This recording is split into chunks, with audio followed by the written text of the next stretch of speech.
దేహము నాదని దేహినే నన్నుచు మోకంబు తోడుత ముచ్చట ఆడుచును. దేహమే ప్రకృతి నే దేహి పురుషుడని. తదహంబానుచూయూచు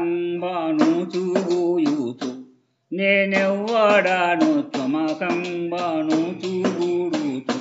దేహి దేహమెరుంగు దేహము దేహి నెరుగు.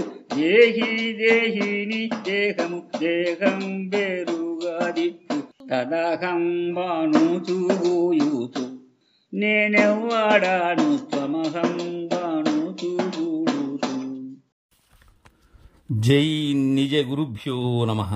జై అమలాంబ సమేత అనుభవానంద రాజయోగేంద్ర ప్రభుస్వాముల వారి దివ్య చరణారవిందములకు ద్వాదశి వందనములు సమర్పించుకొనుచు. శ్రీ గురు బాలరామస్వాముల వారిచే విరచితంబైన ఆవరణ విక్షేప రూప శక్తిద్వయ నిరాసకంబైన శుద్ధ నిగుణ తత్వ దివదార్థ దరువుల ఎందు ఈరోజు మనం 116వ ద్విపదార్థం బోధ దృఢీకరణాన్ని కావిస్తూ ఉన్నారు గురుదేవులు. దీనికి మునుపు ఎరిగినటువంటి శివరామ దీక్షిత సాంప్రదాయకులు ఎవరైతే ఉన్నారో అలాంటి గనులకు ఎక్కడా లేదు. మిగిలినటువంటి వారు దానిలో మునిగిపోతూ ఉన్నారు. ఎవరైతే గురుని కరుణతో ఆ గురుతు తెలుసుకుని దాన్ని నిరసింప చేసుకున్నట్లయితే ఇక మరి కానరాదు అని తెలియజేసి దీనిలో నాయన శిష్య, దేహము నాదని దేహినే ననుచు మోహంబు తోడుత ముచ్చటాడుచును. దేహమే ప్రకృతి నే దేహి పురుషుడని. ఎలా అంటే ఇక్కడ దేహముల యొక్క విచారణ అంటే తత్వమసి యొక్క విచారణను దీనిలో బాలరామ పండితులు వారు మనకు తెలియజేస్తూ ఉన్నారు.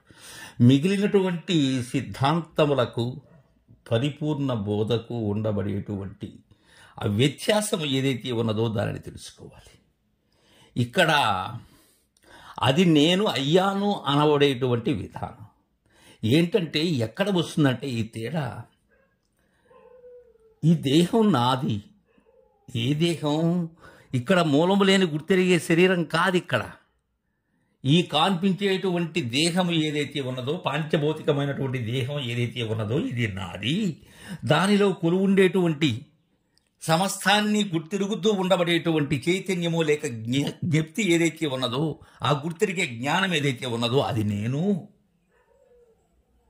అది శాశ్వతమైనటువంటిది. ఈ దేహము అశాశ్వతమైనటువంటిది. అలాంటి మోహంతో ముచ్చటాడుతూ ఉంటారు ఈ దేహముల యొక్క విధానంతో. నేను శాశ్వతుడను అనేటువంటి, ఇంకా దేహమే ప్రకృతి, ఈ దేహం అనబడేటువంటిదే ప్రకృతి, దానిలో కొలువు ఉండబడేటువంటి నేనే పురుషుడను. అందుకే దేహమే ప్రకృతి నే దేహి పురుషుడని. తాదాహంబనుచూగుయుచు నేనెవ్వడాను త్వమహంబనుచూగుడుచు. తదహంబనుచూగుయుచు, ఇక్కడ అది నేను. ఏది నేను? దేహంలో ఉండబడేటువంటి దేహి అనేటువంటి ఈ ఆడిస్తూ ఉండబడేటువంటిది ఏదో అది నేను అనేటువంటి కోత, అది నేను అయ్యాను అనేటువంటి కోత. ఇంతకీ నేనెవడనంటుంది? త్వమహంబనుచు గుడుచు, తత్పదము త్వంపదము, అది నేను.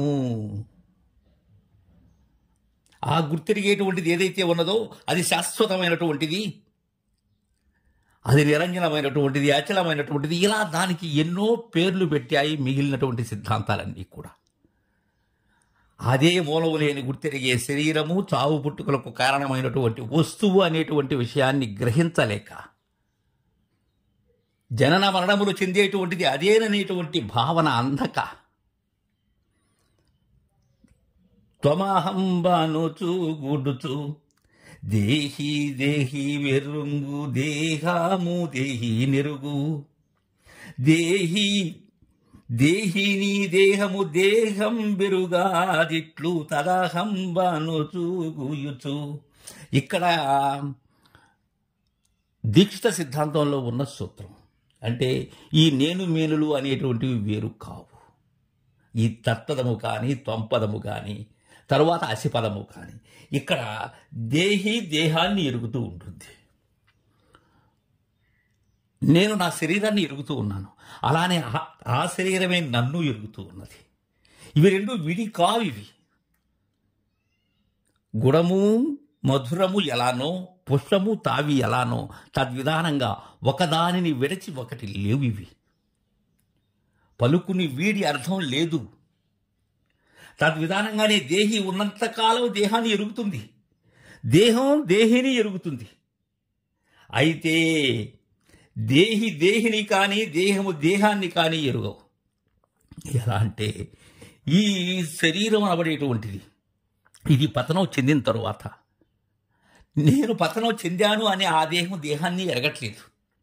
అలానే ఈ దేహంలో ఉండి ఆటాడినటువంటిది ఏదో ఆ ప్రత్యేగాత్మ పరమాత్మ సర్వసాక్షం ఏదో ఒకటిది, అది ఈ దేహాన్ని వీడి అది ఎరగటం లేదు.